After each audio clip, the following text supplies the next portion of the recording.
morning, class. Please rise. Good morning, ma'am. Ivan, can you lead the prayer? Ma'am. For all the Catholics, please take the sign of the cross. Father, Son, Holy Spirit. Our most gracious God, our Father, Lord, salamat sa Panginoon sa opportunity to learn more about mathematics, especially trigonometry. Give us knowledge and wisdom, be able to understand the lesson. That's our day. This is when I pray, Amen. Go. Please sit down. Thank you, ma'am. So for today, our topic is all about trigonometric identities, which is the reciprocal and Pythagorean identities. So first, what is trigonometric identities? So Fiona, can you read all about trigonometric identities? Trigonometric identities are equations involving trigonometric functions that remain true for all values of the variables where both sides are defined. So, trigonometric identities are equations involving trigonometric functions that are always true from any angle theta where the expression are defined. So, second, what is reciprocal identities? So, reciprocal identities are mathematical equations expressing that cosecant, secant, and cotangent are the inverse, flipped ratios of sine, cosine, and tangent respectively.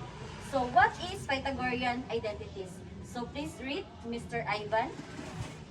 Pythagorean identities are trigonometric equations, fundamentally sine squared theta plus cosine squared theta equals 1, derived from applying the Pythagorean theorem to the unit circle to relate squared trigonometric functions. So, in this illustration, what can you see, students? Hexagon, ma'am. So, that's correct. It is all about tan, sine, cosine, hexagon. So, in the tan, sine, cosine, hexagon is a simple visual tool that helps students remember the relationship between the 6 trigonometric functions. So, in this illustration, you can see the 6 trigonometric functions, which is the first is, Ivan, what is this?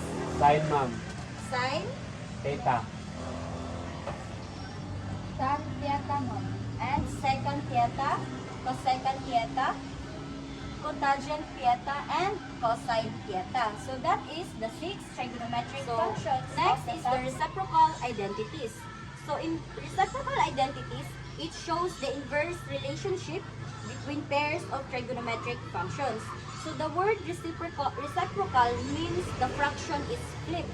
For example, the reciprocal of A over B or A divided by B is B over A or B divided by A. So here.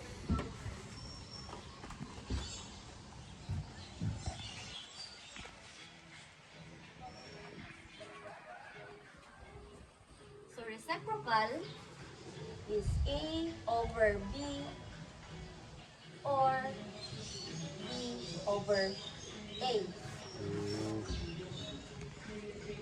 So in the reciprocal identities, there are 6 functions.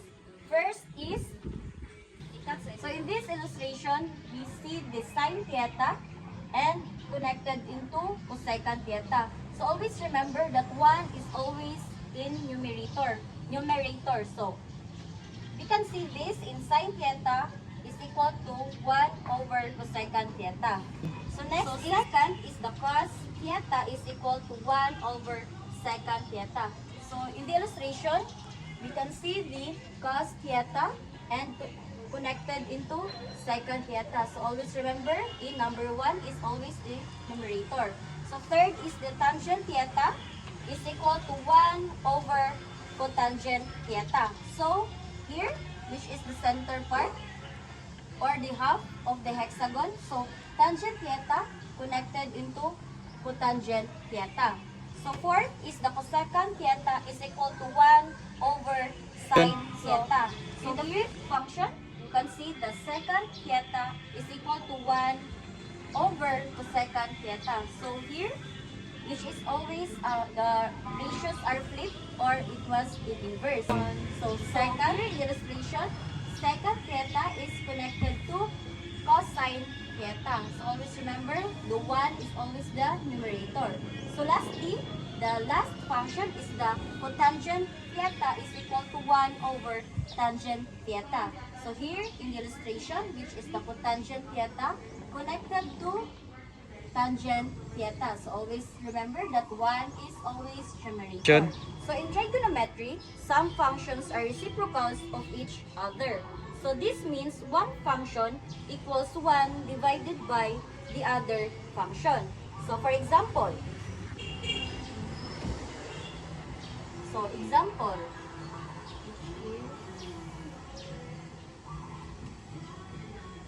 our given is the second theta is equal to 4. So we find the sine theta. So to solve this, our solution, so our given is the cosecant theta is equal to 4. So what are cosecant theta? 4. So we find the sine theta. So in our solution, we must copy our first function. So what our first function is the sine theta is equal to 1 over cosecant theta. So in our given, we find the sine theta. So equal to. So just copy or bring down. So our first function, so we must follow the sine theta. So sine theta is equal to 1 over or divided by cosecant theta. So 1 over, so what are the value of cosecant? 4, ma'am. So 4. So our sine theta is, what are sine theta? 1/4, ma'am. 1/4. So that is the correct answer. So the second identities in trigonometric identities is the Pythagorean identities. So class, what are your idea in Pythagorean identities? So Fiona? It was derived from applying the Pythagorean theorem to the unit circle. Okay, so that's correct. So Pythagorean identities are called that because they are directly derived from the Pythagorean theorem, showing how sine, cosine, tangent, and their reciprocals are related in every right triangle.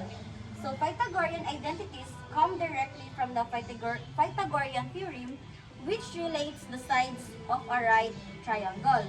So, in our right triangle, there is the hypotenuse.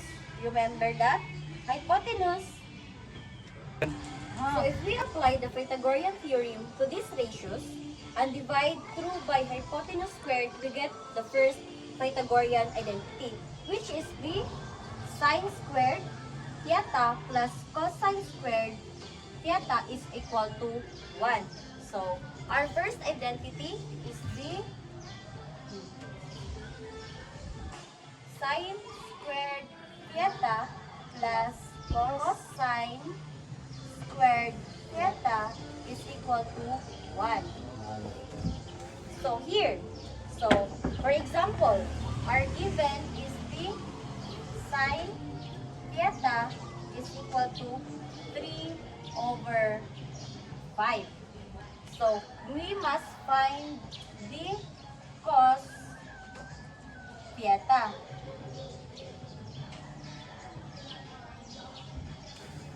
So, we must solve, which is the, we must copy the first identity.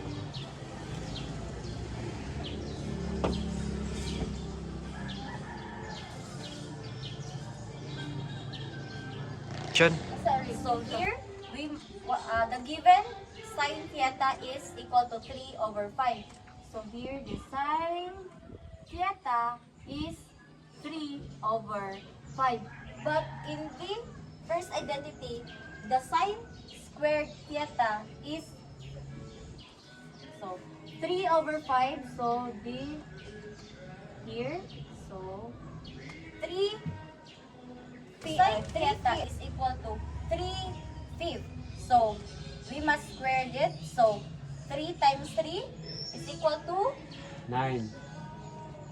5 times 5 is equal 25. to 25. So our sine theta is equal to 9 over 25. So here, so we determine the sine theta. So 9 over 25 plus, we must find the, so we determine the sine theta. So our sine theta is 9 over 25 plus our cosine squared theta is equal to 1. So we must find the cosine squared theta. So here, so we must copy here the cosine squared theta is equal to 9. So we must transpose the cosine squared theta is equal to, so just copy 1. So the positive 9 over 25 is, we change it into negative. So 1 minus 9 over 25. 25. So next is the cosine squared theta. Naisa mo rin. So cosine squared theta is equal to, so 25 times 1 is equal to 25.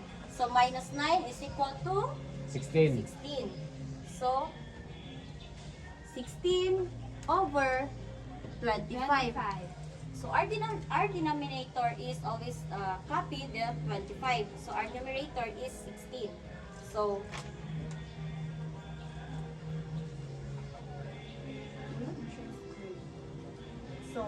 here, so we nakabalimutan ko. Mga square root. So if 16 over 25, we both square it. So 16, so it must be 4 over 5. So our cos theta is 4 over 5 or 4/5. So the second identity is the 1 plus tangent squared theta is equal to secant squared theta. So we must solve the lingkod ko. Kira ire.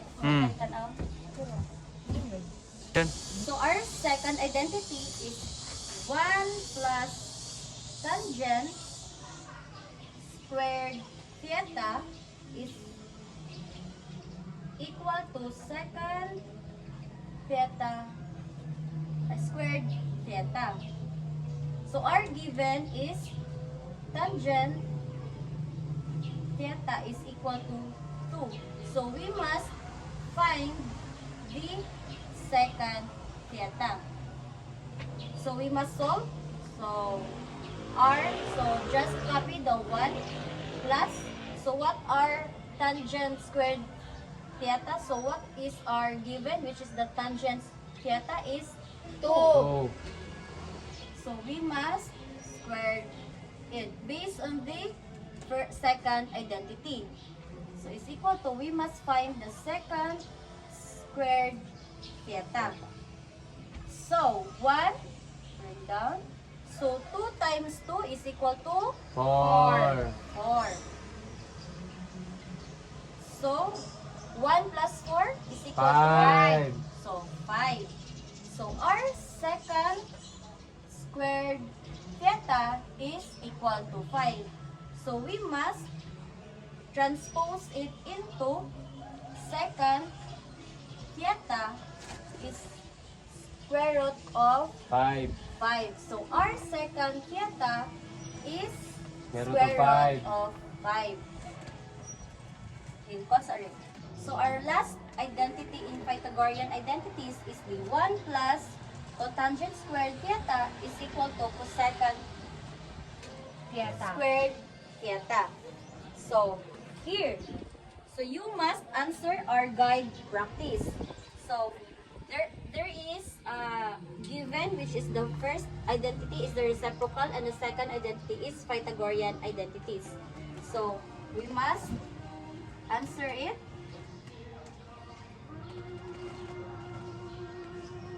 Sorry.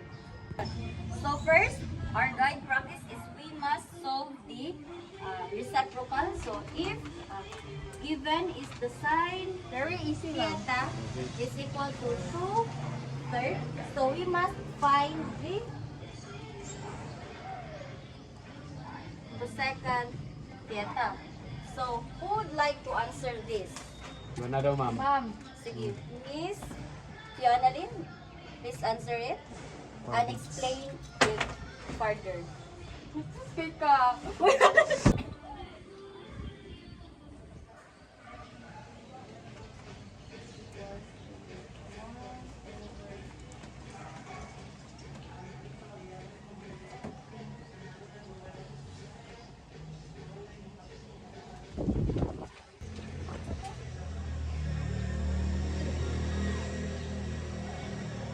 Therefore, if we find cosecant theta, we will use the cosecant theta is equal to 1 divide or over 2/3 is equal to 3/2. So therefore, the answer is 3/2.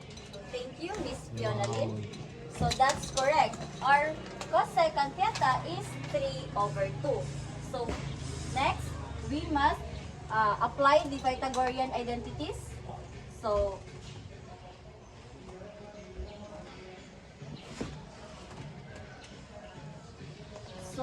tan our given is tangent theta is equal to 2.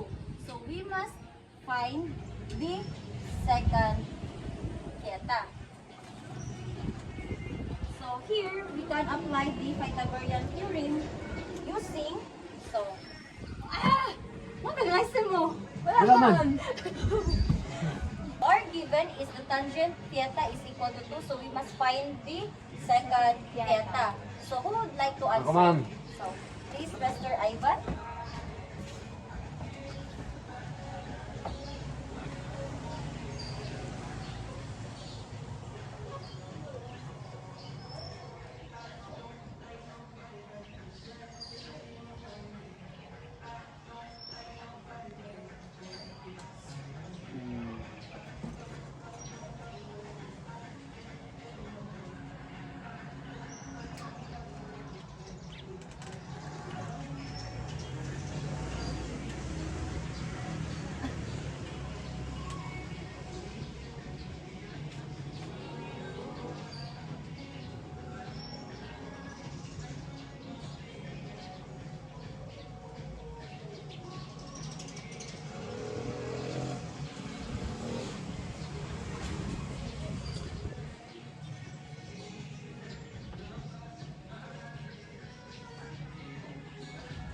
Thank you, Mr. Ivan. So our second theta is the square root of 5. Yes.